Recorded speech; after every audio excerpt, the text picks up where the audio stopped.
has started, I think. Yes, it has started. Thank you. So now we are in a situation where we have derived the properties of a composite material based on isostress assumption, which in turn is valid if you had all the fibers in one layer and then all the matrix in one layer, so on and so forth. However, we know that real composite materials are not like that. Rather, you have fibers which are randomly placed.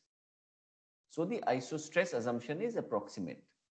Now, if the isostress assumption is approximate, what can we do about it? That is what we want to learn today. So yeah, the real fiber geometry is different from the assumed layer structure. So the one on your right, this is not how a composite looks like. You don't have a layer of fiber material, a layer of matrix material. Rather, you have something like the image which is being shown here, that you have fibers and you have matrix and the fibers are randomly placed. Okay. Now, because of this, isostress assumption is incorrect or it is approximate. The stress distribution is much more complex. So to understand how the stress distribution happens, imagine a fiber. So this white space is actually your fiber. Okay. This is a fiber. So this is a fiber. The blue is the matrix. Now using analytical methods, you can calculate how does the stress in the matrix vary as a function of the location. So in this plot that you are seeing, x is the distance is the position of from where you are calculating the stress, y axis is the stress. So essentially we are drawing a line and at every point in this line we want to calculate the stress. Okay, this red line that you see is what you can actually expect. Okay, there are, I think in solid mechanics you might have learned, or in advanced elasticity you might learn how does the stress vary around a circular hole. Similarly, how does the stress vary around a circular heterogeneity? You have similar relationships. You can expect a curve like this for the matrix. In the matrix, the point of the matrix which is very close to the fiber will have high stress. And as you go away from the fiber, you can expect less stress. Okay, and this decrease is in a non-linear manner. When you are making the isostress assumption, you are saying that the average stress in the matrix, which is the orange line, is the same as the average stress in the matrix, which is the yellow line. When you are making an isostrain assumption, or if you make an isostrain assumption, you are saying that the strain in the fiber and the matrix is the same. Fiber is stiffer than the matrix, so the stress in the fiber is much more than the stress in the matrix. So you have this. However, the real averages might be slightly different. Keep in mind that we are calculating the average properties. So we are not interested in the point by point variation of stress, but rather at the averages. So isostress gives me this yellow line. Isostrain gives me this yellow line. The real averages are somewhere in between. Okay, is this clear? Are these figures clear? Yes, sir. Yes, sir. Yes. Yes, sir. Good. So now what can we do? So we calculated the properties assuming that the stress in the fiber and the stress in the matrix is the same. However, we are saying that in reality it is not the same. This is the source of the error. This is where we make errors while calculating the effective properties. So the first correction that we can do is what is known as the stress partitioning. In this, we are assuming that the isostress, we are stating that the isostress assumption is not correct. Stress in the fiber and matrix, or it should actually be average stress in the fiber and matrix are unequal. However, the assumption is that the average stress in the matrix is a function of the average stress in the fiber. Or in other words, average stress in the matrix, sigma m in the two direction, is equal to eta 2 into average stress in the fiber in the two direction, where eta is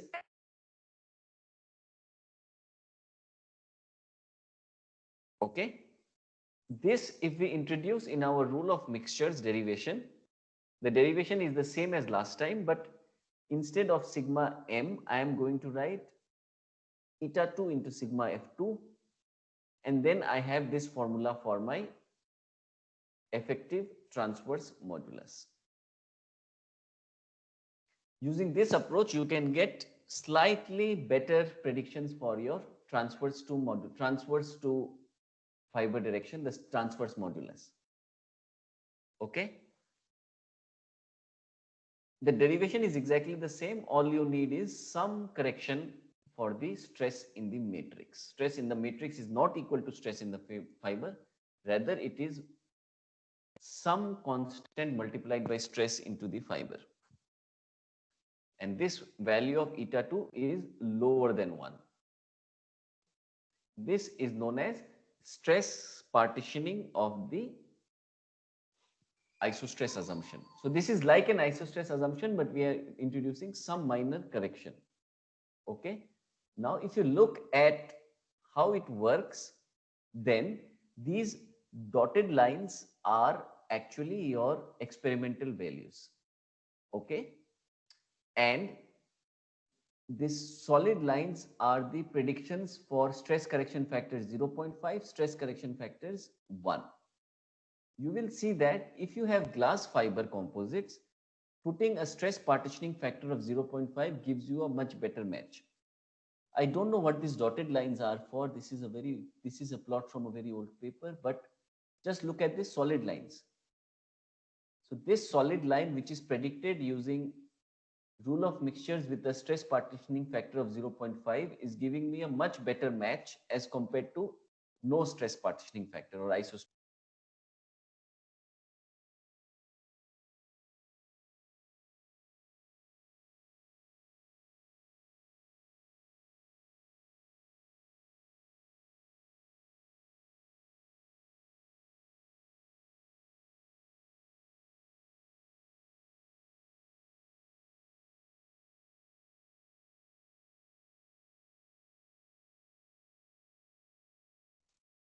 Hello, am I audible? I think I got disconnected. Yes, sir. Yes, sir, you are audible. Yes, sir, you are audible. Yeah, I got disconnected for a few seconds. Okay, so we were discussing this plot. So in this plot, what has been done is that the experimental data was collected for glass fiber composites, transverse modulus and shear modulus at different fiber volume fractions. And these solid lines show the predicted predictions when the stress partitioning factor is 0.5 and the stress partitioning factor is 1. Okay. And when the stress part, and this is for the shear. So you see that the predicted properties, which is this solid line, matches much better with experiments if I use a stress partitioning factor of 0.5 as compared to 1. When I'm saying 1, it essentially means that the stress in the matrix is the stress in the fiber. If I go back to my previous slide, if eta 2 is 1, then I'm going back to my stress isostress assumption, no stress partitioning is done. So you get incorrect, you get approximate values if you have no stress partitioning, and if stress partitioning factor is 0.5, both for transverse and shear modulus, the prediction seems to be much better. But the problem is that it is only for glass fiber composites. For some other type of composite material, let us say carbon fiber or steel fiber, then somehow you will have to derive the value of the stress partitioning factor, which might or might not be equal to 0.5.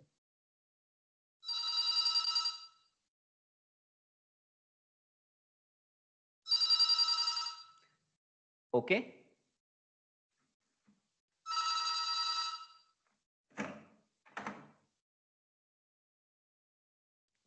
Is this clear? Yes, sir. Yes, sir. Yes, sir. Is the concept of stress partitioning clear?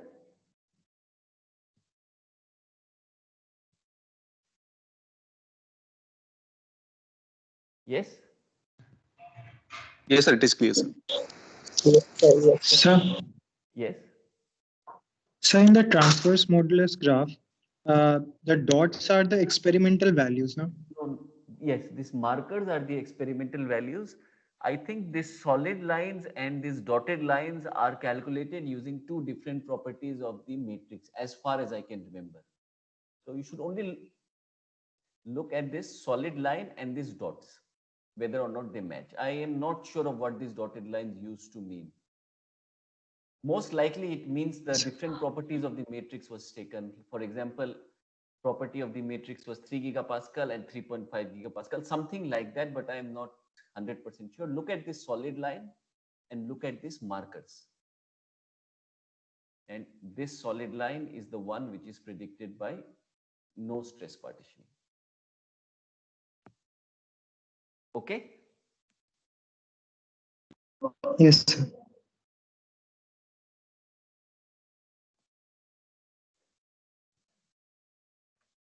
Okay, any more? Anything else? Is the dotted line the regression values? No, if you have a regression values, then you'll have two regression values. Yes, you have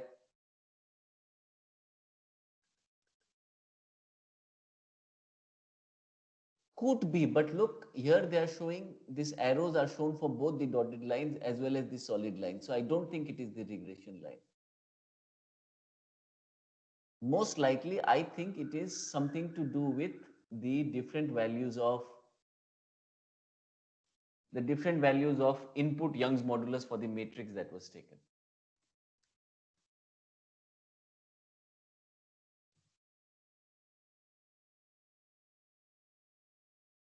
Okay. Yes, sir.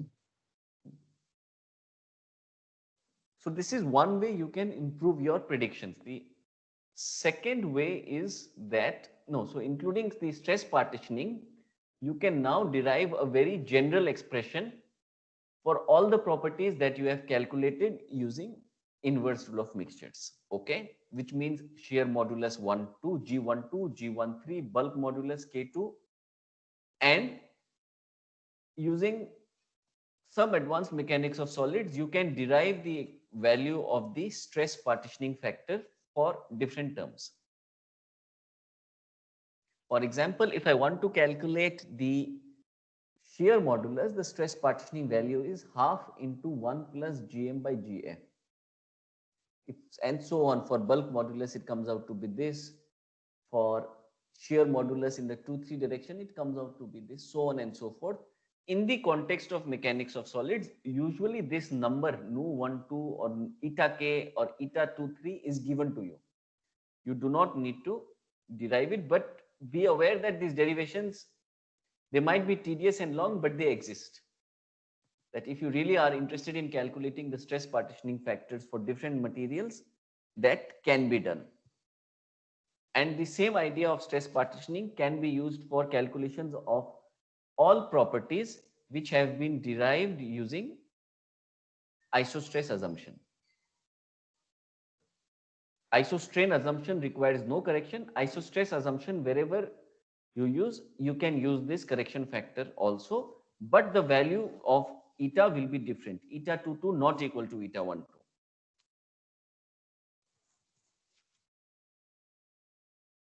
In this formula, P is the property that you were after.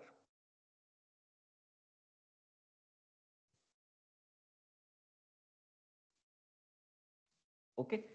The second correction for the isostress assumption was given by Halpin Tsai. Okay, Halpin and Tsai are two researchers. They proposed that rather than doing a stress partitioning, how about we create a generalized formula for E2 and G12? And their formula is this, that M is the effective property of the composite, M is the property of the matrix.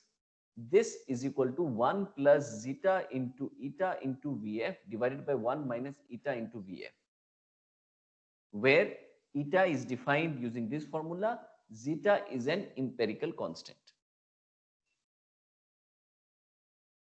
So the work of Halpin Tsai is essentially very, very empirical in nature. They looked at the derivations for isotropic metals, and they tried to introduce or expand those formulas for orthotropic materials.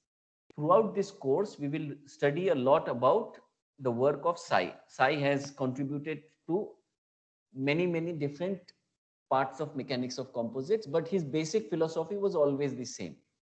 Like he looks at what are the derivations for isotropic materials or orthotropic homogeneous materials, and then he tries to extend it to composite materials. And there'll always be lots of empirical constants like this. Like zeta is an empirical constant, is a guess value that you have to put. This has to be derived. This cannot be derived through experiments or analytically. This is a number that you have to guess and you have to put. Okay. But the beauty of this method was that by putting different values of zeta, you can calculate the different effective properties. For example, if zeta is infinity, then this relationship reduces to rule of mixtures and you get the isostrain model. So if you want to calculate the fiber, if you want to calculate the composites for composite properties for longitudinal modulus, use this formula, put zeta is equal to infinity. If zeta is infinity, eta becomes 0, and then you get the effective properties by using simple rule of mixtures. Similarly, if zeta is 0, then you get the inverse rule of mixtures. And for different composite materials, you can start putting different values of zeta. So based on this idea, one formula, we are able to calculate the effective properties of all types of composite materials, reinforcement, orientations, etc. The only work that we have to do is this zeta's guess value we have to do. If zeta is infinity, then I am getting this relationship between a certain property, the red line, and the volume fraction. If zeta is 0, I will get this green line. Intermediate values of zeta give me intermediate relationships. So they derived one formula to calculate the effective properties of the entire range of composite materials. But this approach is usually only used in textbooks, not in real life, because getting the value of zeta is, as I said, it is an empirical. So it is an exercise in curve fitting, not actually an exercise in trying to predict the effective properties. Okay? Clear?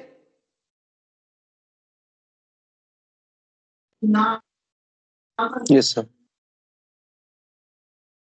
Okay. The third correction that people have tried over the years is they have used what is known as the Chamis formula. Now, Chamis, he did a large number of tests on composite materials and he started curve fitting using the data that he had got. And then he found out that instead of VF, he wrote everywhere square root of VF. And then he found out that this gives you a much better match as compared to your inverse rule of mixtures. This is purely empirical. He did a large number of tests and then he tried, what happens instead of VF if I put 2 VF or 3 VF or square root of VF or cube root of VF. And then based on the large amount of data that he managed to collect and curve fitting, his hypothesis is that whenever you have inverse rule of mixtures, write everything in terms of VF, not in terms of VM. So VM is also 1 minus VF, and then try to calculate the effective properties. Wherever there is VF, replace it with square root of VF. The isostrain assumption is still valid, so we will not change our formula, which is for longitudinal modulus and the Poisson's ratio. For all other properties that I calculate, wherever there is VF, if I put square root of VF, this is known as the Chamis's formula. Okay, so this brings us basically to a end of how we can calculate the effective properties of unidirectional composite materials. Okay, different type of composite materials will require different assumptions, but let us take a pause here. Please read this question and then try to solve it, and then we'll discuss how we can solve a problem like this. A composite lamina is made of carbon fiber and epoxy. The axial and transverse modulus of the carbon fiber is 230 and 15 gigapascal respectively, while epoxy has a modulus of 3 gigapascal. Calculate the axial and transverse stiffness of the lamina if the fiber volume fraction is 0.5. Okay, this is first part. Second part is consider that the epoxy has been stiffened with the addition of carbon nanotubes. The increased modulus of epoxy, which is the matrix, is 5 gigapascal. Now, calculate the percentage increase in the axial and transverse modulus of the lamina due to the increased stiffness of the matrix. And repeat the same calculations if isotropic glass fiber was used instead of carbon. So please try, proceed. Question statement is clear, I hope.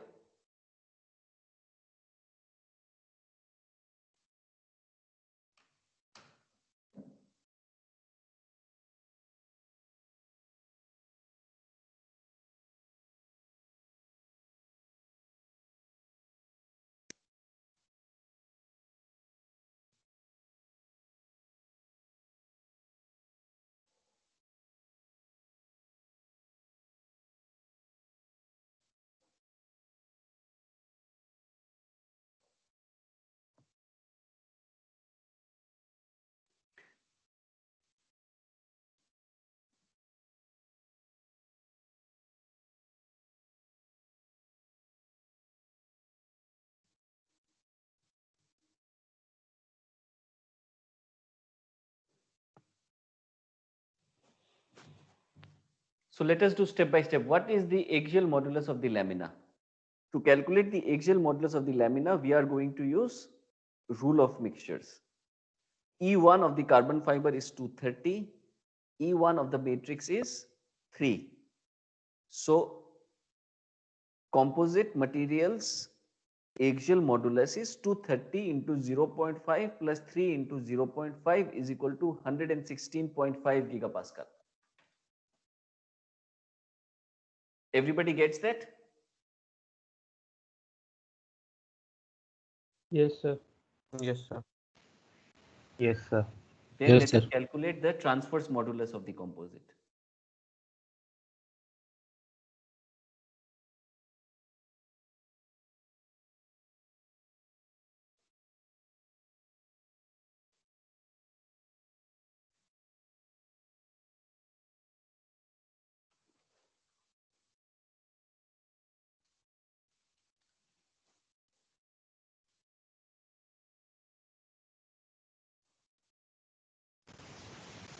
Sir, will you please tell the answer?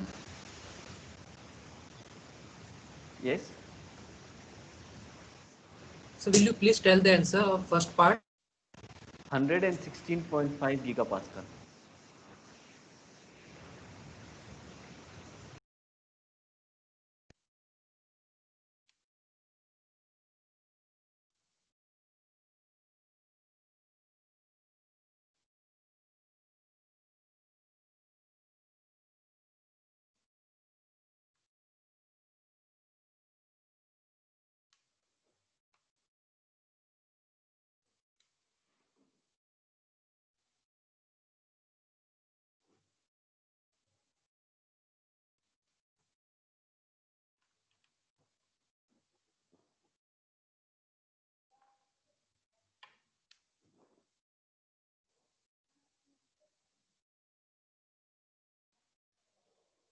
For the second part, transverse stiffness of the lamina, you have to use inverse rule of mixtures. Be careful that do not put the value of the stiffness of carbon fiber as 230. It should be 15 because this is the 5 transverse gigapascal. modulus of the carbon fiber. If you have got the answer as 5 gigapascal, that is correct. So calculate the axial. This I am getting to be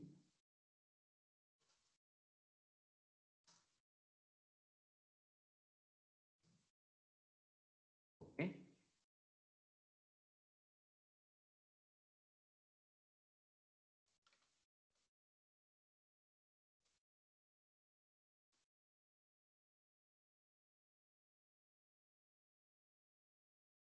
Five. Now in the same formulas, instead of modulus of 3 gigapascal, you must put 5 gigapascal and calculate what is the percentage increase.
Can you confirm if these two numbers are right for the second part?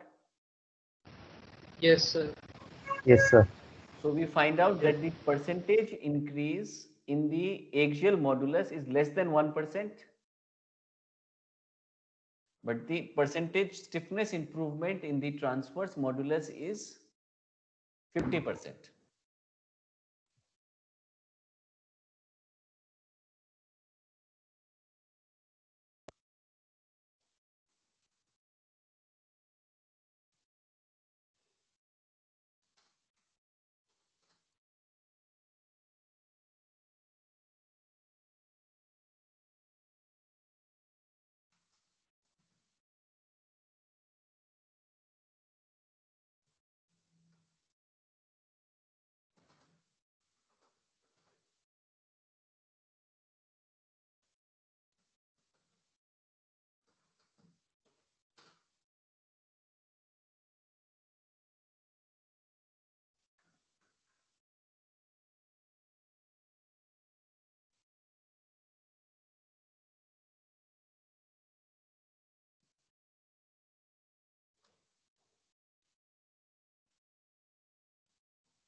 Are these numbers correct?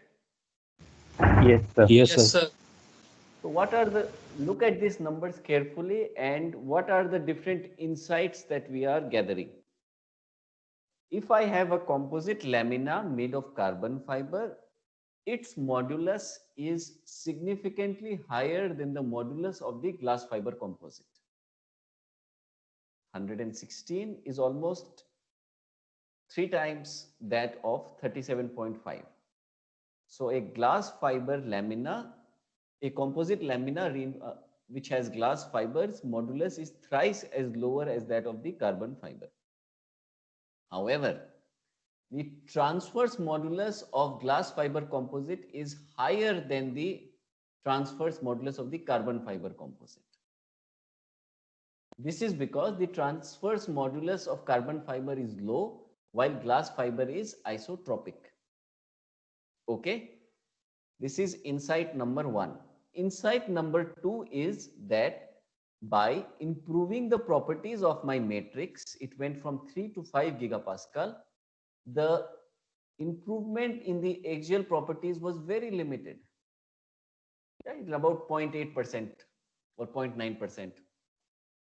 But the improvement in the transverse modulus, which is about 50%, is much higher. So this also tells us if I design a composite material and if the axial properties are not as desired, there is no point trying to create a new matrix which has higher modulus. It is much better to increase the fiber content. On the other hand, if I want to improve my transverse modulus, it is much better to improve the properties of the matrix than to improve the properties of the fiber. To further confirm this, can you calculate what should be the fiber volume fraction in the first case? So my epoxy has a modulus of 3 gigapascal. What should be the fiber volume fraction so that my stiffness is this? What should be the percentage increase? So 0.15 should become what? So that my axial stiffness is this. Can anybody quickly tell me?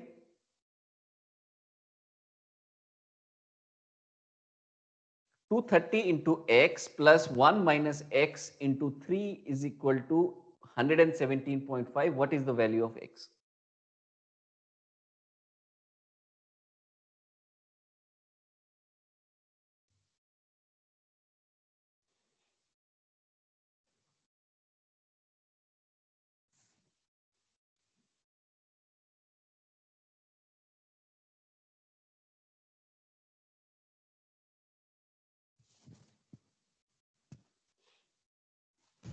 0.5044.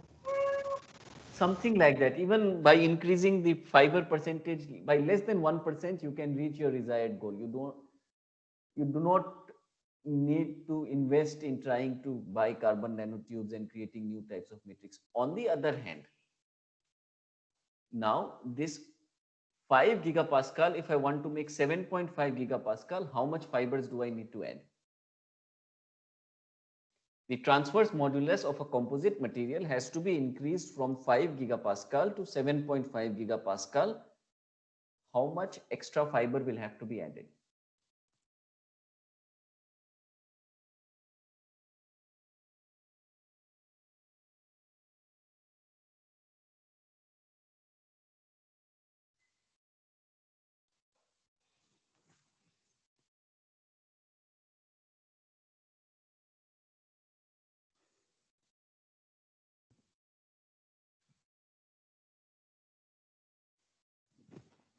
Point 0.75 x is equal to X divided by 15 plus 1 minus x divided by 3 is equal to 7.5. And you are saying x is equal to 0.75, is it? yes sir. Could be. Most likely this is right. Can anybody also double check? What should be Yes, the sir. volume fraction of the fiber such that the effective modulus is 7.5 gigapascal? Yes, sir. It is 0.75. So imagine, so we have to increase the fiber content by 50%. It is almost impossible to create a composite material with stiffness with fiber content of 75%. So if you want to increase the transverse modulus, sometimes you are left with no option but to improve the fiber volume fraction of there is no option but to improve the properties of the matrix. It is impossible to correct the fiber content. You are never going to reach 75% or so. Okay. Good. Is this question clear? The different points that I want to make with this question, I hope everything is clear. Yes, sir. Yes, sir. Okay. Then I want to go to your first assignment or first quarter of your term project. You have to write a subroutine to calculate the effective properties of unidirectional composite lamina. The inputs are E1, E2, Nu12, G12 of the fiber is given. E and Nu of the matrix is given. Matrix is isotropic. The volume fraction of the fiber is given. And the output of your subroutine should be the effective properties of the matrix. You can use rule of mixtures and inverse rule of mixtures. There is no need for partitioning or Chami's formula. Nothing is needed at this time. Using rule and inverse rule of mixtures, input is given, that output, you have to write a subroutine.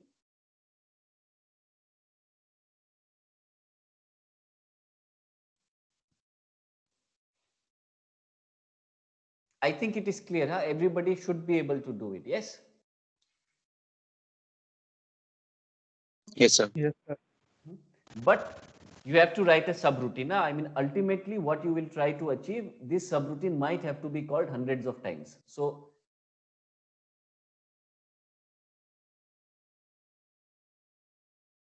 not efficient, we want a subroutine. It has to be modular. Okay, good. So can I go to the next topic, which is strength of composite material? Or is there any question about modulus of unidirectional composite materials? So, and how do we have to submit this? We'll tell you. I think it will be all at once. There is going to be, I mean, just this subroutine itself does not have too much role. Every 1 or 2 weeks, something that is relevant to the ultimate plan, where I will give you that, okay, now you must write a subroutine for this, this, and this. Ultimately, you will end up solving a complex real life problem for composite materials. And once everything is done, your different modules are working properly and you are able to solve the big problem, then I will collect it somehow.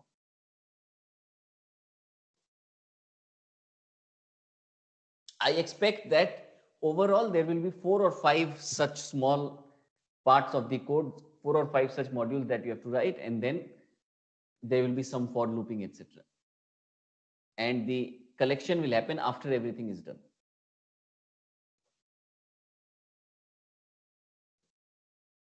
Okay. Any question about the effective properties? And be careful that this is only effective properties of unidirectional continuous fiber composites. We have so far not discussed what happens if my fibers are broken, what happens if my fibers are randomly oriented. We also have not solved the problem, what happens if I want to calculate the property of a unidirectional continuous fiber lamina, but in some other direction, not the fiber direction.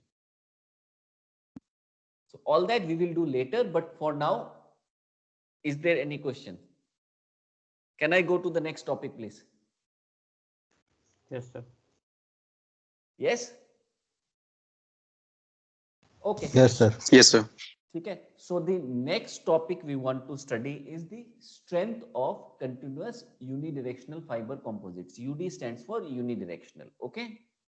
Now, calculating strength is much more difficult than calculating the average stiffness or modulus. Why? Because stiffness is an average property.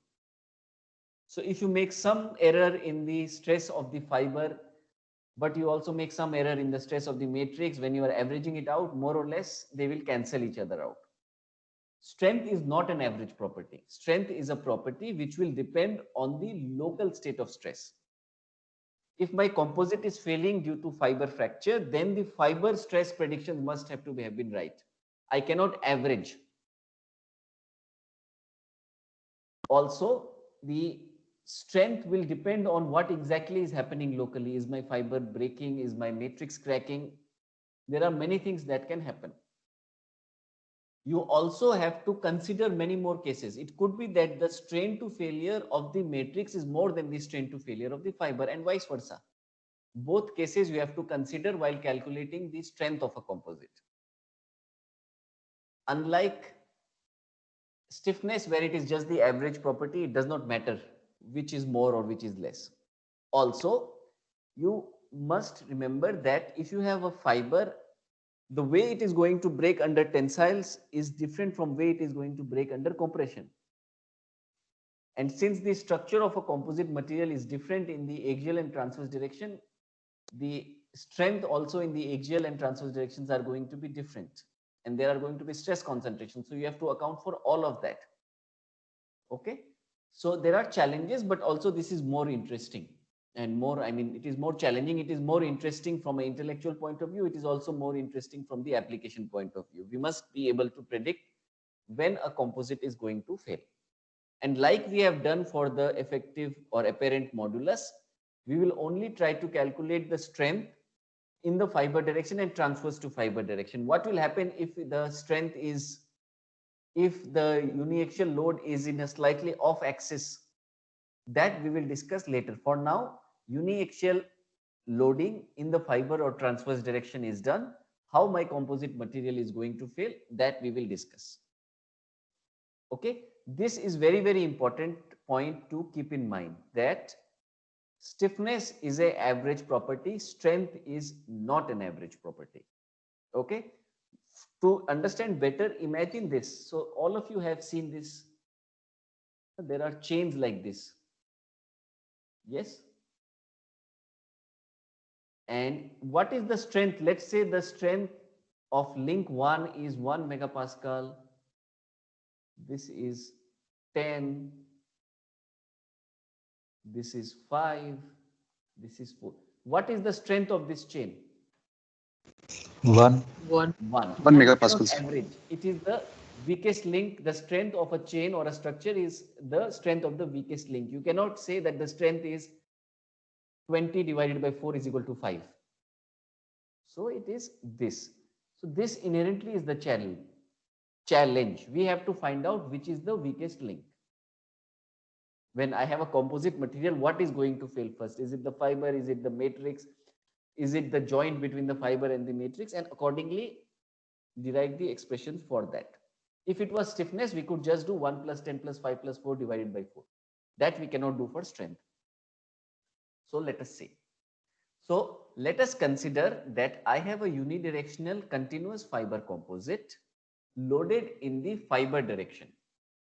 Okay, we want to calculate the strength. And to start with, the first probability is that the matrix is brittle, fiber is not so brittle. Okay, so this is the typical stress strain curve that you can expect. The resin or the matrix is going to behave in a non-linear manner. Fiber more or less behaves in a linear, and then it suddenly fails. Now, what happens if the strain to failure of the resin is lower than the strain to failure of the fiber? Let us derive the expressions for strength for this case. In this figure, E star M is the strain to failure of the matrix, E star F is the strain to failure of the fiber, sigma star M is the stress to failure of the resin, sigma star F is the stress to failure of the fiber, sigma prime F is the stress in the fiber at the strain to failure of the matrix. Okay. Now, imagine that the volume fraction of the fiber is high, is above a certain limit. So I apply load. The first thing that will happen is that the matrix will crack. But even after the matrix will crack, the fibers will still take the applied load. In that case, the strength of my composite is going to be sigma star F into volume fraction of the fiber.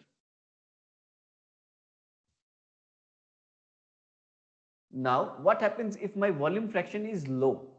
If the volume fraction is low, or if I put very few fibers, after the matrix cracks, the fiber cannot carry the applied load. So my composite will fracture when my matrix is failing. In that case, the strength of the composite is going to be sigma F prime at this strain, the strain at which my composite is failing. What is the average stress in the composite? Sigma F prime into Vf plus sigma M prime into 1 minus Vf. Okay, so as a function of the fiber volume fraction, this is the curve I can expect. So this dotted line is this equation. This equation is this line, and this equation is this line. So we have just take the upper limit of both of that. So this solid line that you see is how your strength of the composite material going to increase as a function of the fiber volume fraction. Is this clear? Look at this slide for some time, think about it, and then if you have some question, ask me.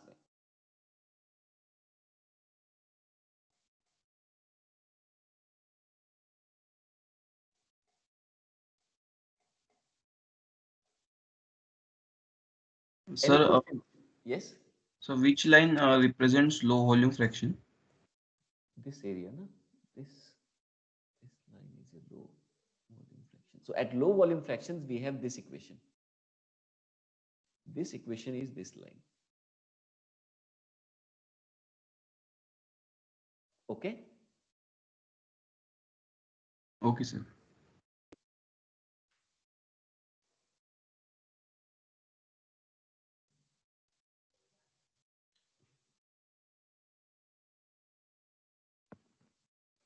It is very important to keep in mind that Sir? these relations, yes? Sir, so Huh?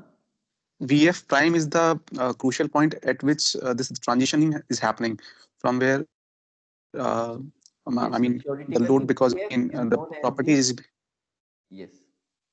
So VF is known as the critical fiber volume fraction. So if you make a composite material, you should at least put this amount of fiber to get the increased benefit of adding fibers.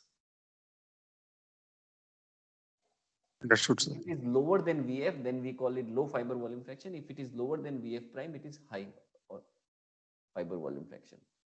But I was saying that this is valid only for this case. I have a unidirectional fiber composite and it is loaded in the fiber direction. Only then whatever I have described in this slide is valid. If I have, let's say, if my loading was like this, like the green line,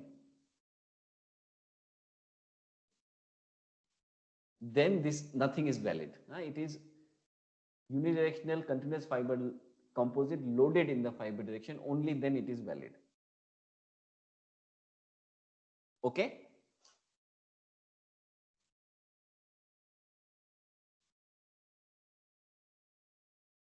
Yes, any more points, anything that you want to add, or you have any question about this?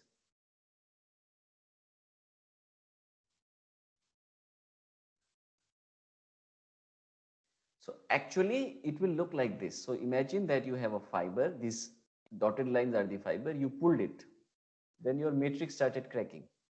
But there are so many fibers that even if the matrix does not take any load, the fiber can carry all the load. So the matrix will crack even more. Finally, the fiber will break and then your composite will fracture. And this critical VF prime that we just discussed, its value for glass fiber and polyester composite comes out to be only 11%. This number is rather low. When we are making a composite material, we'll typically put 40 or 50% or even higher amount of fibers.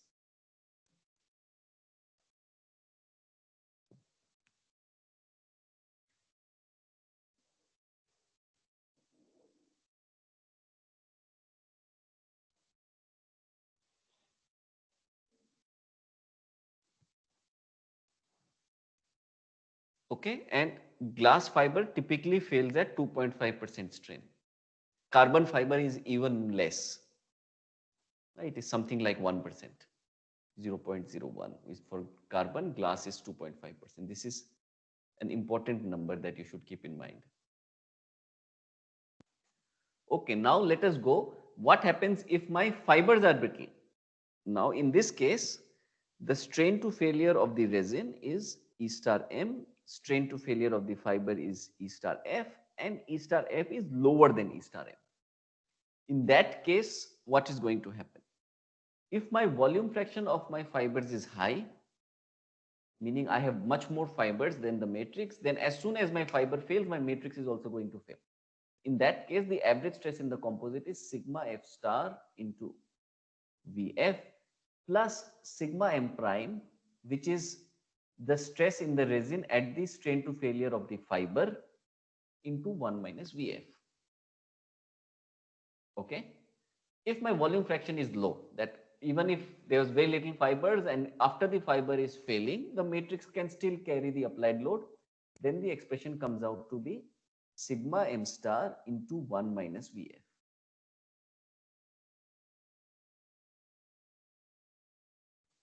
Okay. And the plot will come out to be something like this. Now look at this plot and do you spot something unexpected?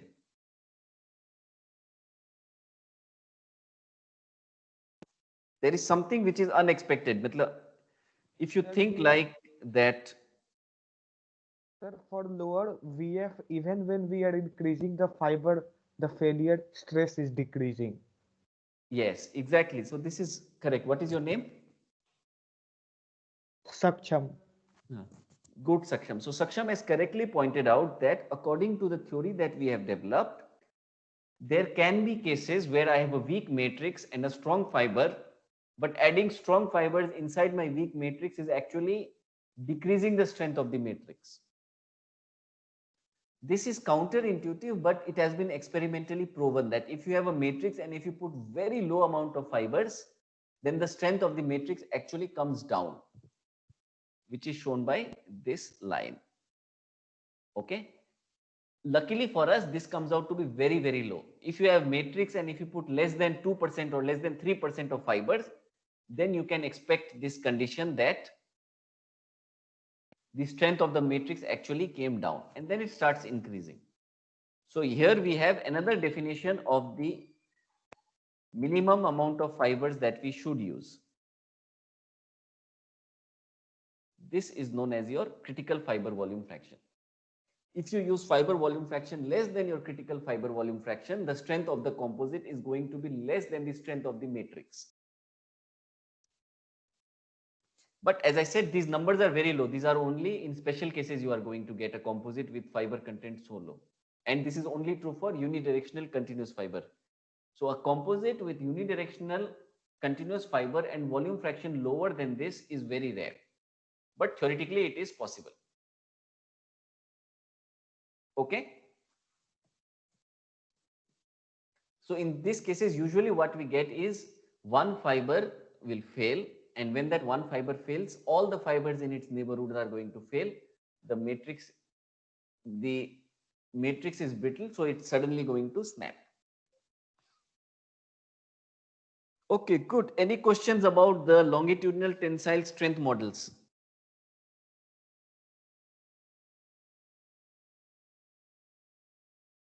Anybody? Any one of the two cases? Can I go to the transverse strength now? Yes, Sir, sir. do we consider stresses also in this case? Do we consider what? Principal stresses. No, that, as I said, this is only true if the loading is in the fiber direction. If the loading is slightly off axis, then we have different criteria for failure. That is a little bit more complex. We will study later in the class. For now, we are just trying to imagine a unidirectional continuous fiber composite, either loaded in the fiber direction or transverse to fiber direction. Then what happens? Principal stress or different failure criteria will become important if we are looking for multi-axial loading. And when we are looking at multi-axial loading, the theories that we have learned for isotropic metals or engineering materials, that we cannot directly use because our composite material is orthotropic. Okay, sir.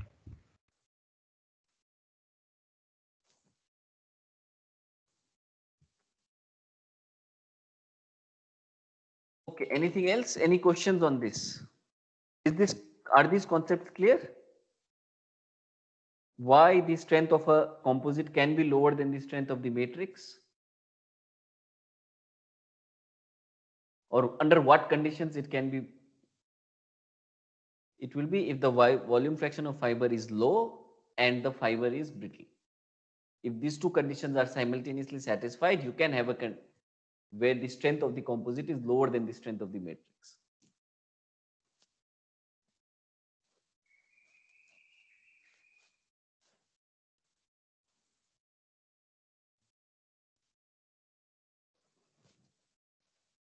Okay, so based on this, we also can conclude that not only fiber strength, but matrix strength to failure also has a beneficial influence on the unidirectional composite tensile strength.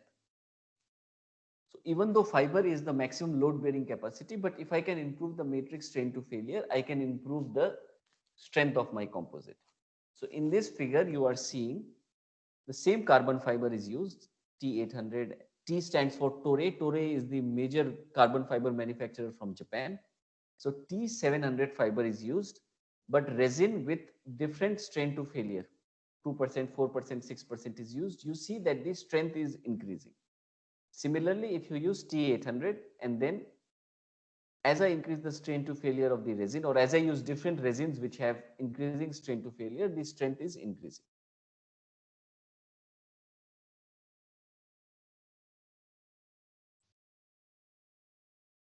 Okay. So now that the tensile strength is over, let us study what happens if I try to compress my composite material in the fiber direction. If I have low fiber volume fraction, so basically when I will compress, my fibers are going to buckle. Yes, because fibers are long, the radius is small. If you apply a compressive load, it is going to buckle, but the matrix is not going to allow it to buckle. I mean, the stress at which, the load at which your fibers will buckle, the matrix is more or less stable and the strength of the matrix is much higher. So the matrix is not allowing it to buckle. So under compressive load, stiff fibers are supported by soft matrix. If the volume fraction is low, then the fibers can buckle out of phase. Like you can see this dotted line. If my fiber volume fraction is high, then all my fibers have to buckle in phase. Do all of you know what is in phase buckling and out of phase buckling?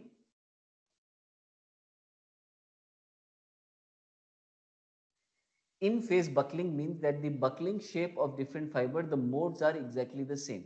So the fibers were parallel to start with, and after buckling also they are parallel to each other. Out of phase means they are not parallel to each other. They can have their own modes. Okay. Now, when this happens, the fiber in this case, 1 minute.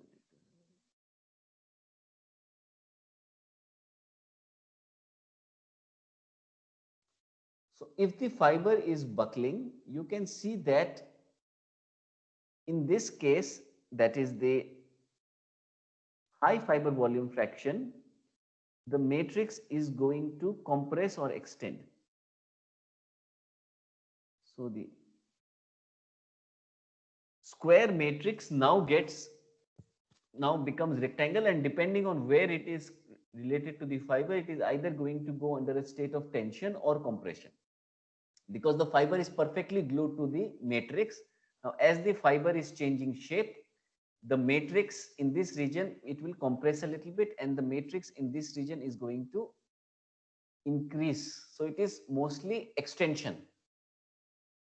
But on the other case, a normal rectangle or a square will now become a rhombus. So this is shear failure of the matrix. At high fiber volume fraction or low fiber volume fraction, the failure of the composite is going to be due to buckling.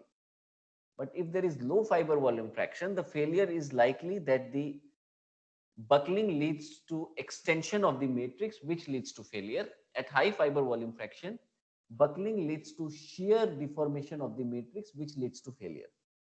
So we have two completely different expressions for failure of the composite material at low fiber volume fraction or high fiber volume fraction. At low fiber volume fraction, the strength of the composite is directly proportional to the Young's modulus of the fiber and the matrix. At high fiber volume fraction, it is directly proportional to the shear modulus of the matrix.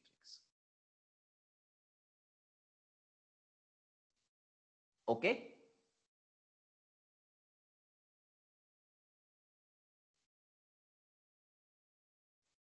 Sir, could you please again discuss the failure modes? I did not get that exactly.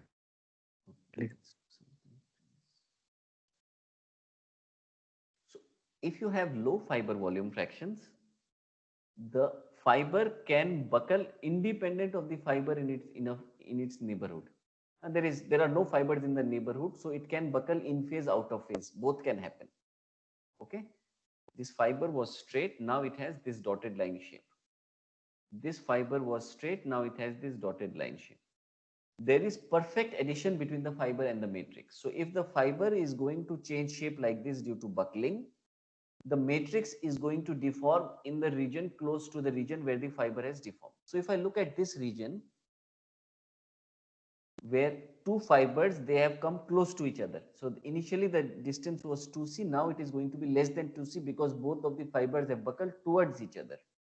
So in this region, the matrix has compressed. Similarly, in this region, the matrix has increased in length, is in a state of tension. So in either of the two cases, there is some extension of the matrix. But if my fiber volume fraction is high, then all the fibers are going to buckle in the same manner. There is not enough space among the fibers to buckle antiphase or out of phase. So the fibers, the matrix is now subjected to shear stress or shear loading. Ultimately, both of the cases, the composite is going to fail when the matrix is failing, but the mode of failure or the load that the matrix is getting due to compressive load is either extension or shear, depending on whether my volume fraction is high or low. And based on that, we can actually derive the compressive strength of their unidirectional composite material. You get a formula like this. I think remembering this formula is not worthwhile. That is not the point of this discussion. The point of this discussion is understanding that your matrix is going to fail in an extension mode or a shear mode. Okay, this extension clear? Yes, sir. Huh? This formula is coming from a lengthy derivation, is a little bit out of scope, and I mean, usually this formula is given to you either in an exam setting or in a real life industry setting. These formulas will be made available to you. If we start deriving this formula, we'll end up spending 3 to 4 lectures. I don't want to do that.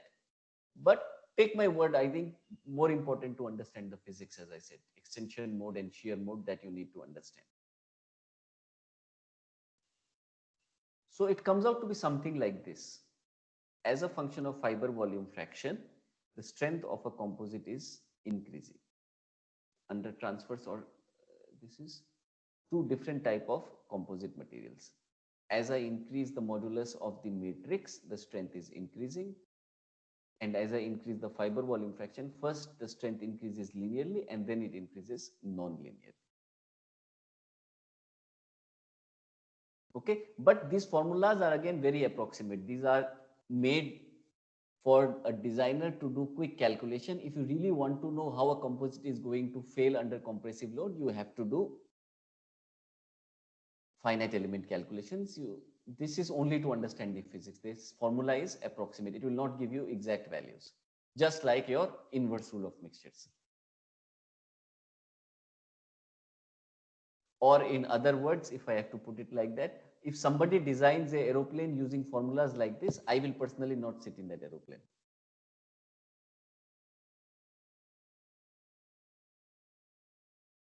Okay, is this clear? Is the longitudinal strength clear, both tension and compression?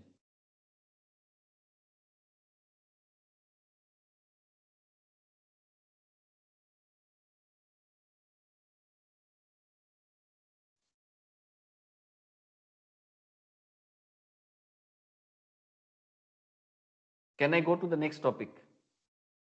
Yes, sir. Yes, sir. Yes, sir. Okay, so now let us try to understand what is the transverse strength. I have a composite material, okay, and I am applying transverse to the fiber direction. Recall that we have already discussed this part. We have already discussed how when a composite is subjected to transverse loading, the matrix stress varies from point to point and it varies in a non-linear manner. We are interested to find out this point. If this value of stress is above a certain limit, my matrix is going to crack, or the glue between the fiber and the matrix is going to get damaged. This stress concentration is defined by Kt. Kt is nothing but stress in the matrix divided by applied stress. Okay, so this value is sigma L, which I have shown here. Sigma C is the applied load. Then Kt is the ratio of that. Now, if I know the applied stress, if I know the value of Kt, then I know the stress in the matrix. And usually the strength in the matrix is known. So I can say my composite is going to fail if sigma L is above sigma M star, which is defined as the strength of the matrix. Or in other words, strength of the composite is 1 by Kt into strength of the matrix. I or M is used. I stands for interface, M stands for matrix. Sometimes just around the fiber, the matrix may behave differently and the strength might be different, but either the strength, we have to correlate it either with the strength of the interface, which is sigma I star, or strength of the matrix, which is sigma M star. Once that is known, the strength of the composite is 1 divided by Kt into sigma I or sigma M star, depending on the situation. This way we can predict under what loading is damage going to start in my composite material under transverse loading. Of course, initiation of damage does not necessarily mean final damage, but this concept is only used to calculate the initiation of the damage due to stress concentration at the point where the fiber ends and the matrix starts. Now the problem is, how do I get the value of Kt? So to calculate the value of Kt, several years ago, there was a mathematician named Skudra. He solved this problem for large number of fiber volume fractions and for large number of ratio of modulus of fiber and the matrix, and he derived curves like this. So basically each line in this curve gives you volume fraction. X axis is your modulus of fiber divided by modulus of matrix, and y axis is your stress concentration Kt. So the value of Kt depends on your volume fraction. Higher your amount of fibers, higher is your stress concentration. It also depends on the modulus mismatch. Okay, it is EFR by EM. As I increase the stiffness of the fiber for the same matrix, the stress concentrations are going to increase. For carbon fiber, usually the matrix EM is fixed. It is of the order of 3 gigapascal, usually somewhere in this range, 1 to 5 gigapascal. Now EFR, we have to look at the transverse modulus. For carbon fiber, it is 15. So EFR by EM is of the order of 5. Be careful that x-axis is logarithmic scale. Okay, so it is in this range. Glass fiber is isotropic. This is 72. So EFR by EM is about 24. So using a chart like this, you can calculate the value of Kt. If you know the value of Kt, you can calculate the strength based on these relations. You know the value of Kt from plots like this. Sigma m star is a property of the matrix that you are using. So this is material property. Based on this, you can calculate the property of composite materials. So you can answer the question, which is that when does a crack initiate? When a unidirectional continuous fiber composite is subjected to transverse loading. That question can be answered using the equation which I have put in the red box, and having access to a chart like this. Okay, now very important point that you see here is that carbon fiber, if I have a composite material, if I have two composite materials, one has carbon fiber, the other has glass fiber. Carbon fiber is usually known to be stronger and stiffer in the axial direction, but in the transverse direction, glass is stronger and stiffer. Yeah? The transverse modulus of carbon fiber is 15 gigapascal. The transverse modulus of glass fiber is 72 gigapascal. Similarly, strength is going to be of a similar order difference. But we find that if I make a composite material, I subject it to transverse loading, the carbon fiber composite performs better than the glass fiber composite. This is because the value of Kt is lower for carbon fiber composites as compared to the glass fiber composite. And in our previous slide, the strength of a composite is inversely proportional to the stress concentration factor. So this is another paradox that we have discovered. Carbon fiber is weaker in the transverse direction as compared to glass fiber, but carbon fiber composites are stronger than glass fiber composites in the transverse direction. This can be explained very nicely using this chart. Clear?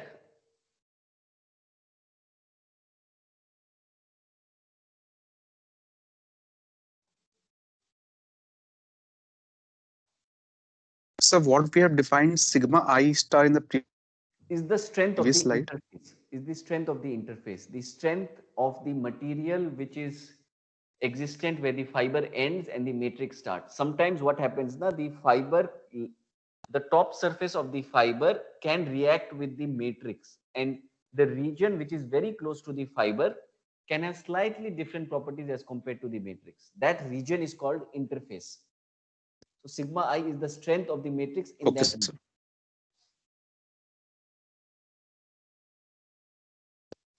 This Skudra chart was derived assuming a hex packing of fibers, meaning it is something like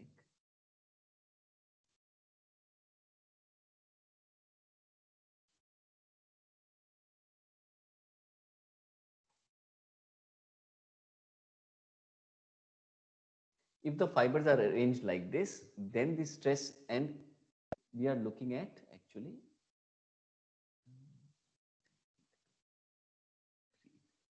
we are looking at the stress in this region. When the applied loading is like this. If the applied loading is sigma C, this is sigma C into KT, this region. This is where your damage is going to start. This value of KT as a function of different fiber volume fractions, different Young's modulus ratios was shown to be by this gentleman as like this.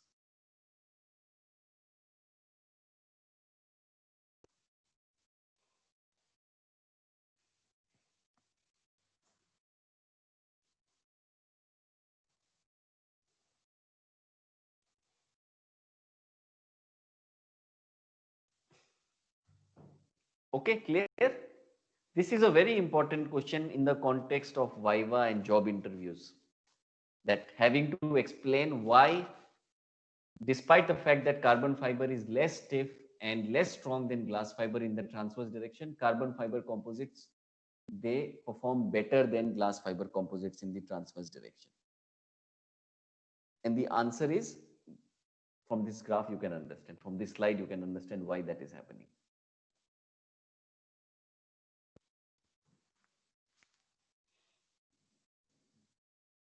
Is this clear? Can I go to the next point? Sir, is there any physical significance why this,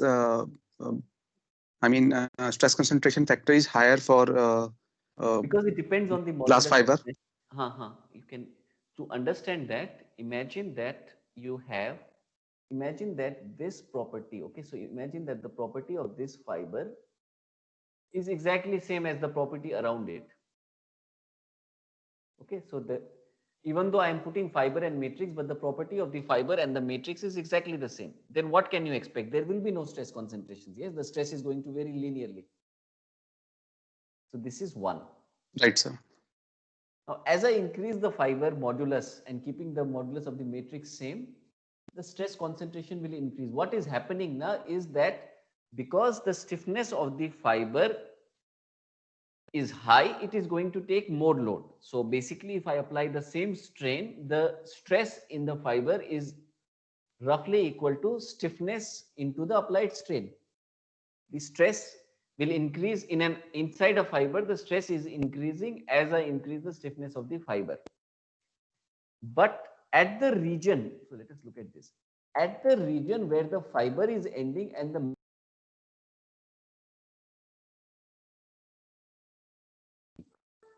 meaning that the stress and the displacement should be same at the point where the fiber is ending and the matrix is starting.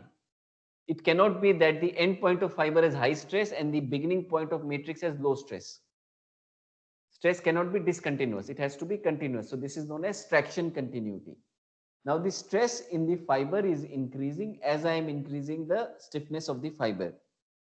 And traction continuity makes sure that the stress in the matrix very close to the fiber will be the same as the stress in the fiber. This is causing this stress concentration. Am I clear? Yes, sir. Okay.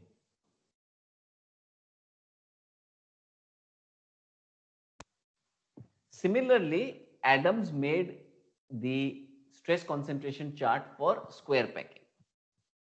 This is, previous one was for hex, this is for square. Same thing, normalized principal stress, that is your ratio. And this is your modulus, and he calculated for different. But the same thing, as you increase the fiber volume fraction, stress concentration is increasing, 78, 75. As you increase the modulus of your fiber, the stress concentrations are increasing. Okay, shear strength is the same as transverse strength, but the stress concentration charts are going to be slightly different. But the basic idea is still the same. At the interface, meaning where the fiber ends, matrix starts, there will be fibers which are highly stressed. And when those fibers are highly stressed, the matrix is highly stressed, that is where your damage is going to start. And you once again based on the same idea as transfer strength, you can also calculate the initiation of shear damage.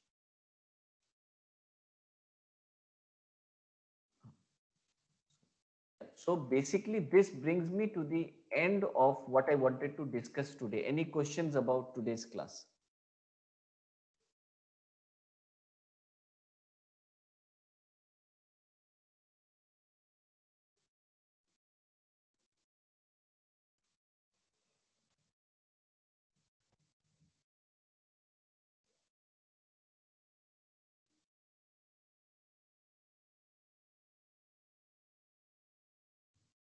Okay, if not, then I think we can wind up. I am going to upload this presentation by evening today, where I will add some more content slides. Okay. For example, transverse loading,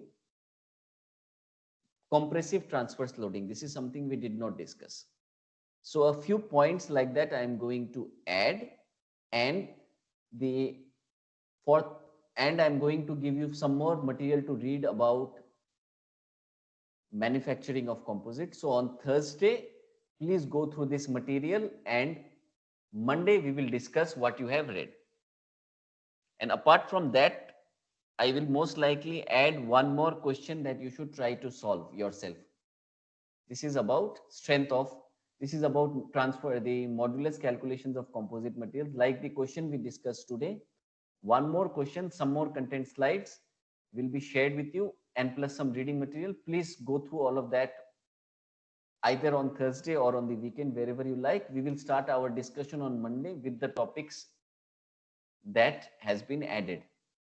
Okay, and then we will see each other on Monday. Okay, any questions, anything, or can we wind up the class?